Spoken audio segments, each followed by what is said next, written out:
Hello, I'm David Chaston with 90 at 9, brought to you by interest.co.nz. This week, get everything you need to know in 90 seconds at 9 o'clock. With news, the US is using the TPPA to pressure countries it sees as currency manipulators. But first, the US Fed's preferred measure of inflation, the PCE, barely rose in March as consumer spending remained weak, making it less likely that they will be able to follow through with their projected 2 interest rate hikes this year.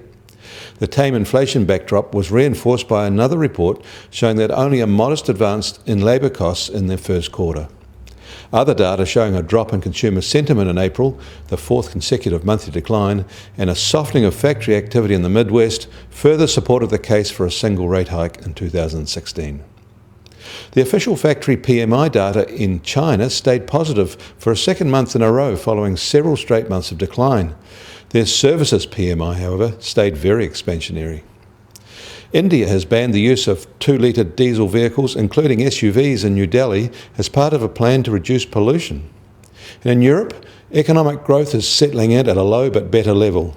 They are back to where they were before the start of the GFC, the last major economic area to do so. Their lost decade is now behind them, just. And over the weekend, Warren Buffett launched a broadside at professional fund managers, especially hedge fund managers. He said, "I hope you realise that for the population as a whole, American business has done wonderfully, and the net result of hiring professional fund managers is a huge minus." In New York, the benchmark US Treasury 10-year yield slipped back and is now at 1.84%, but the oil price is unchanged, still at $46 a barrel in the US, while Brent is just over $47 a barrel. The gold price, however, is up sharply, now at $1,290 an ounce.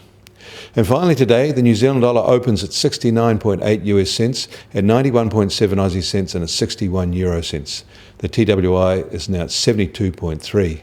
And over the weekend, the US named a number of countries as currency manipulators.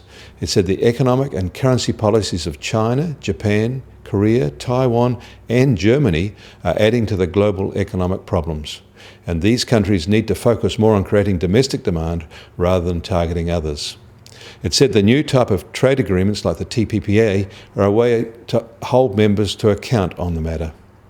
I'm David Chaston. That was 90 at 9, brought to you by interest.co.nz.